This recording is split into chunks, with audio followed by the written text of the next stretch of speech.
నమస్తే అండి.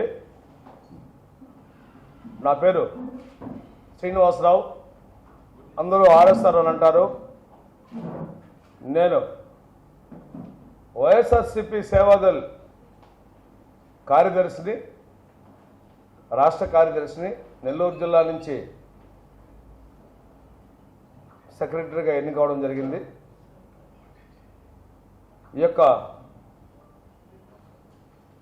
Press meet ఎందుకనంటే, నేను ఒక సామాన్య కార్యకర్తగా ఒక బాధ కలిగి ఈ యొక్క ప్రెస్ మీట్లో మాట్లాడడం జరుగుతుంది. నేను ఒక దళితుడిని, అలాగే ఒక సామాన్య కార్యకర్తని. గత 10 ఏళ్ళ నుంచి నేను రాజకీయాల్లో కార్యకర్తగా పనిచేస్తున్నాను. ఈ యొక్క కోణంలో నేను ఇది వరకు పనిచేసినటువంటి ముఖ్యమంత్రులు ఎంతోమందిని చూశాను, ఎంతోమంది నాయకుల దగ్గర పనిచేశాను. ఆ తర్వాత రాజశేఖర గారి ప్రభుత్వంలో ఒక మంచి కార్యకర్తగా పనిచేస్తూ, రాజశేఖర రెడ్డి గారు, దివంగత నేత రాజశేఖర రెడ్డి గారు చనిపోయిన తర్వాత జగన్మోహన్ రెడ్డి గారు ఆయన పడ్డ కష్టాల్లో నుంచి బయటకు వచ్చి వైఎస్ఆర్సీపీ పార్టీ పెట్టి, ఆ వైఎస్ఆర్సీపీ పార్టీలో నేను గత 14 ఏళ్లుగా పనిచేస్తున్నాను. ఎటువంటి నిబద్ధతో పనిచేస్తున్నామంటే, ప్రతి కార్యకర్త నిజంగా పార్టీ మీద, అధినాయకుడి మీద గౌరవం, ప్రేమ, అభిమానాలు ఉన్నటువంటి ఏ కార్యకర్త అయినా కానీ ఇతర పార్టీలకి మారరు. అదేవిధంగా ఆ కార్యకర్తను గుర్తించడంలో అధినాయకుడు కూడా చాలా గొప్ప మనసు కలిగి ఉండాలి. డబ్బు రాజకీయాలు, కులం రాజకీయాలు, మత రాజకీయాలు చేయకుండా ఏ కార్యకర్త అయితే సంవత్సరాల తరబడి మనల్ని నమ్ముకొని ఉంటాడో ఆ కార్యకర్తకి మేలు చేద్దాం అనే కోణంలో ఒక అధినాయకుడు, ఒక ముఖ్యమంత్రి హోదాలో ఆలోచిస్తున్నాడు అంటే ఆ యొక్క అధినాయకుడిని ప్రతి కార్యకర్త దైవంగానే భావిస్తారు. అటువంటి దైవమైనటువంటి జగన్మోహన్ రెడ్డి గారు పేద ఇళ్లలో నుంచి ఒక 10-12 ఏళ్లుగా మన పార్టీలో కార్యకర్తగా ఉన్నటువంటి ఒక కార్యకర్తల్ని, నిజమైన కార్యకర్తల్ని గుర్తించి ఆ పేద కుటుంబంలో తీసుకొచ్చి ఎమ్మెల్యేలు గారో ఎంపీలు గారో చేస్తూ ఉంటే, దానిని నాది 40 సంవత్సరాల రాజకీయ హిస్టరీ ఉంది, నేను 14 ఏళ్ల ముఖ్యమంత్రిని అని చెప్పుకునేటువంటి ఒక కులపిచ్చి అధినాయకుడిని అని చెప్పుకుంటుంటాడు నారా చంద్రబాబు నాయుడు. అటువంటి కులపిచ్చగలటువంటి నాయకుడు నిన్నటి రోజు ఎక్కడన్నా సమావేశంలో మాట్లాడితే, ఎక్కడన్నా నేను ఈ 5 సంవత్సరాల్లో నేను ఫలానా చేశాను, ఆ మంచి చేశాను, ఈ మంచి చేశానని చెప్పుకోవాలి. కానీ జగన్మోహన్ రెడ్డి గారు వాళ్ళ కార్యకర్తలను పిలిచి పేద కుటుంబంలో వాళ్ళని తీసుకొచ్చి ఎమ్మెల్యే సీట్ ఇస్తే, ఆ ఎమ్మెల్యే సీట్ ఇచ్చినటువంటి వ్యక్తిని అవహేళన చేయడం అనేది నిజంగా వెంటనే చంద్రబాబు నాయుడు మీద మామూలుగా SC ST కేసు నమోదు చేయాలి. రాష్ట్రం అంతా అన్ని కాన్స్టిట్యూన్సీల్లో నుంచి, అన్ని నియోజకవర్గాల్లో నుంచి SC STలు కేసు పెట్టి అతని మీద కేసు నమోదు చేయాలి.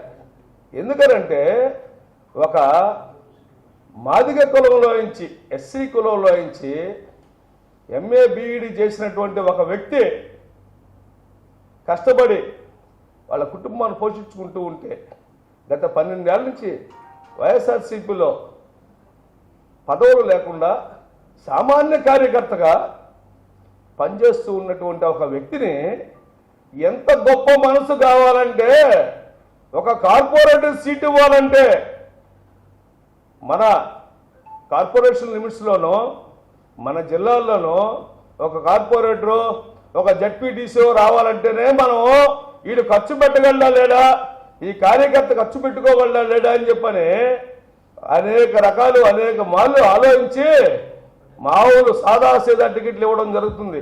అలాంటిది ఒక టిప్పర్ డ్రైవర్గా ఉన్నటువంటి వీరాంజనేయులు గారికి ఒక ఎమ్మెల్యే టికెట్ ఇచ్చాడంటే అయితే నిజంగా జగన్మోహన్ రెడ్డి గారిది ఎంత పెద్ద మనసు అయి ఉండాలి, ఎంత గొప్ప మనసు అయి ఉండాలి అంటే సమన్వయం చేస్తూ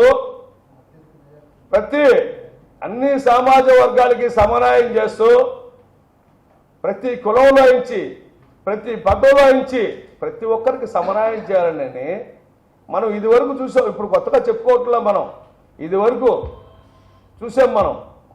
మన జిల్లా నుంచే చూసాం, మాది నెల్లూరు జిల్లా నుంచి చూసాం. మనం గురుమూర్తి గారు ఎంపీ చేయడం జరిగింది, నందిగం సురేష్, అలా చెప్పుకుంటూ పోతే ఎంతోమంది పేదవాళ్ళకి మన జగన్మోహన్ రెడ్డి గారు ఎమ్మెల్యే సీట్లు ఎంపీ సీట్లు ఇవ్వడం జరిగింది. ఆ కోణంలో వీరాంజనేయులు గారికి ఎమ్మెల్యే సీటు అప్పగిస్తే దాన్ని చాలా అవహేళన చేస్తూ ఆహా ఒక టిప్పర్ డ్రైవర్కి ఆయన ఎక్స్ప్రెషన్స్ కూడా చేస్తూ చాలా అవహేళనగా మాట్లాడడం జరిగింది. ఈ చంద్రబాబు నాయుడు ఒక టిప్పర్ డ్రైవర్కి ఎమ్మెల్యే టికెట్ ఇవ్వకూడదా అండి? ఒక టిప్పర్ డ్రైవర్కి ఎమ్మెల్యే టికెట్ జగన్మోహన్ రెడ్డి తప్ప అండి? దాన్ని అవహేళన చేస్తూ మాట్లాడడం అనేది చాలా బాధాకరం. ఈ యొక్క పత్రికాముఖం సందర్భంగా తెలియజేస్తుంది చంద్రబాబు నాయుడికి మళ్ళీ తెలియజేస్తున్నాం. నిజంగా జగన్మోహన్ రెడ్డి చేసినటువంటి ఈ యొక్క మంచి ఒక కార్యకర్తకి ఎమ్మెల్యే టికెట్ ఇవ్వడం అనేది నువ్వు మెచ్చుకోకపోయినా పర్లా, అవహేళన చేయడం మాత్రం చాలా దారుణమైనటువంటి విషయం. ఇది నువ్వు ఒక్క ఎమ్మెల్యే టికెట్ ఇచ్చినటువంటి ఒక టిప్పర్ డ్రైవర్ని కాదు నువ్వు అవమానించింది, డ్రైవర్ వృత్తి చేసుకున్నటువంటి రాష్ట్రంలో డ్రైవర్ వృత్తి చేస్తున్నటువంటి ప్రతి డ్రైవర్ని నువ్వు అవమానించావు. అదేవిధంగా ఎస్సీ కులంలో పుట్టినటువంటి ప్రతి ఒక్కరిని నువ్వు అవమానించావు. అదేవిధంగా ఇదివరకు కూడా చాలాసార్లు నువ్వు ఎస్సీ కులంలో ఎవరన్నా పుడతారా అనే మాట నువ్వు సంబోధించుండవు.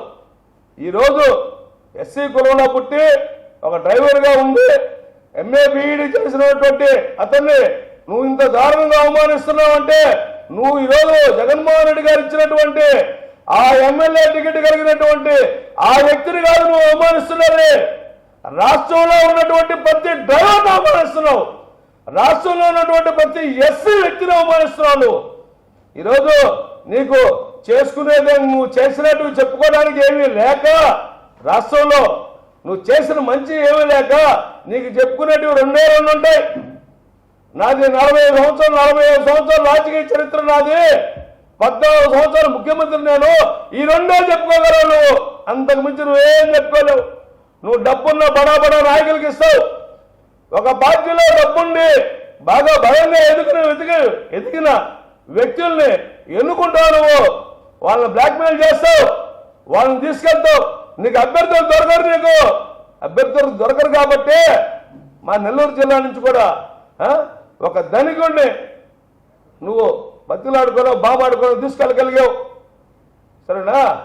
నీకు వ్యక్తులు దొరకట్లా, కానీ నువ్వు మహా ధనికుల్ని ఎమ్మెల్యే అభ్యర్థిగానో ఎంపీ అభ్యర్థిగానో పెడితే గెలిచే పరిస్థితులు లేక నువ్వు ఇతర పార్టీల నుంచి కొనుక్కుంటున్నావు నువ్వు. కానీ మాకు అలా కాదు. ఒక పేదవాళ్ళనైనా, ఒక టిప్పర్ డ్రైవర్నైనా, ఒక మధ్యతరగతి కుటుంబంకైనా ఎవరినైనా ఎమ్మెల్యే టికెట్ ఇచ్చి ఎంపీ టికెట్ ఇచ్చి గెలిపించి వాళ్ళ రాజకీయాల్లో పైకి తీసుకొచ్చే వ్యక్తి జగన్మోహన్ రెడ్డి. మళ్ళీ గుర్తుపెట్టుకో, నీకు ఈరోజు 175 కాన్స్టిట్యున్సీల్లో 25 పార్లమెంట్ కాన్స్టిట్యున్సీల్లో నీకు అభ్యర్థులు లేరు, ఇతర పార్టీల నుంచి కొనుక్కుంటున్నాడు. కాబట్టి 3 పార్టీలతో పొత్తు పెట్టుకొని, త్రికోణ పొత్తు పెట్టుకొని ఈరోజు అభ్యర్థులను ఎత్తుక్కుంటున్నావు నువ్వు. మాకు అలా కాదు. ఏ వ్యక్తినైనా, సామాన్య వ్యక్తినైనా ఎమ్మెల్యే చేయగలిగే సత్తా ఉన్న నాయకుడు జగన్మోహన్ రెడ్డి. అర్థమైందా? చంద్రబాబు నాయుడు ఇంకేమైనా నువ్వు అవహేళన చేయడం మానుకో. సామాన్య కుటుంబంలో పుట్టినటువంటి వాళ్ళని తక్కువ కులం అని చెప్పని అవహేళన చేయడం మానుకో.